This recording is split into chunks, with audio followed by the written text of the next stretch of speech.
La journée internationale des femmes, eh bien, on va s'intéresser justement à la place qu'elles occupent dans la high-tech, l'innovation en Israël. Je reçois le docteur Irit Yaniv. Bonsoir. Vous êtes la cofondatrice et la PDG du groupe Almeida Ventures qui s'occupe justement d'investir dans les nouvelles technologies en Israël. Merci d'être là. Vous avez aujourd'hui, on va voir l'image d'ailleurs dans quelques instants, participé à la cérémonie d'ouverture de la bourse de Tel Aviv. C'est vous qui avez sonné la fameuse cloche qui marque l'ouverture donc de cette séance boursière. C'était à l'occasion de cette journée. Qu'est-ce que vous pensez justement de cet honneur qui est fait aux femmes ce 8 mars? Est-ce que ça marque un problème qui existe et dont sur lequel on met le doigt une fois par an, ou est-ce que finalement c'est plutôt sympathique ce qui s'est passé aujourd'hui? C'est une excellente question. Je pense que fondamentalement cela montre qu'il y a un problème. Nous avons dit ce matin que nous serions heureux d'être le jour où nous n'aurions pas besoin de marquer cette journée des femmes et qu'on arrive à l'égalité entre hommes et femmes. Puisqu'on doit encore marquer cette journée, cela montre que les femmes sont moins considérées que les hommes dans le monde du travail, dans leur salaire, et cela vient nous rappeler que l'égalité entre les sexes, c'est la chose la plus importante. C'est seulement ainsi qu'on peut réussir. Les femmes n'ont pas besoin d'avoir plus que les hommes, mais être égales aux hommes. Alors, vous êtes considérée comme l'une des femmes les plus influentes dans la high-tech israélienne. Donc, on va parler précisément de ce secteur. On dit que c'est un secteur où les hommes sont omniprésents, omnipotents, sont eux qui dirigent tout, qui laissent très peu de place aux femmes. Vous le constatez, vous l'avez constaté vous-même? Non, je ne crois pas. Je crois que les hommes laissent leur place aux femmes, et je pense qu'il est de notre pouvoir de nous intégrer, de trouver notre place dans le secteur des hautes technologies. Cela peut vouloir dire occuper des postes de directrice, adjointe ou de directrice.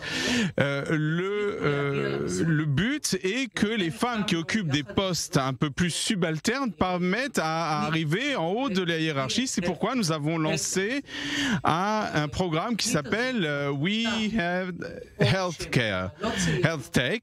Et le but, c'est que des cadres subalternes, des femmes cadres subalternes deviennent des cadres supérieurs et soient à la même table que les hommes. Et cela est basé sur 3 principes. Le premier, c'est l'inspiration. Nous voulons être une source d'inspiration. On montre aux femmes comment elles peuvent réussir à être à la fois une mère et une directrice, une chef d'entreprise.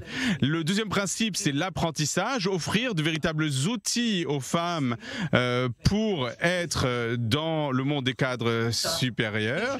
Et le troisième principe, c'est le lien que l'on tisse entre les différentes femmes pour qu'elles réussissent. Eh bien, on a aujourd'hui le premier cours qui se termine et on entame aujourd'hui le deuxième cours de ce programme, la deuxième formation, et nous espérons que de nombreuses femmes vont y participer.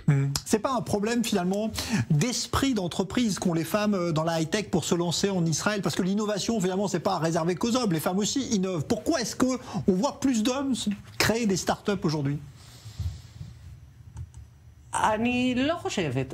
Non, je ne pense pas que ce soit le problème. Je pense que cet esprit d'innovation existe aussi bien chez les hommes que chez les femmes. Ce qui manque parfois chez les femmes, c'est l'audace, la volonté de faire les choses, dire qu'elles veulent faire les choses. Tout au long de ma vie, j'ai eu des périodes où j'étais à un poste et quand j'ai senti que j'avais un peu fait le tour de la question, j'ai voulu créer quelque chose de nouveau.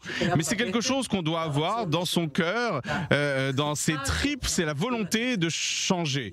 Et on doit pousser les femmes pour qu'elles soient capables de dire « j'ai besoin de cela et je vais changer les choses ». On voit de plus en plus de femmes le faire, nous voulons en voir encore plus pour qu'en fin de compte, quand on entre dans une salle, il y ait moitié d'hommes, moitié de femmes.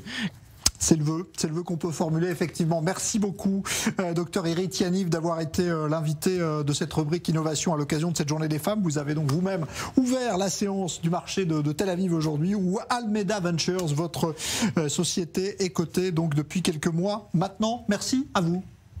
Thank you.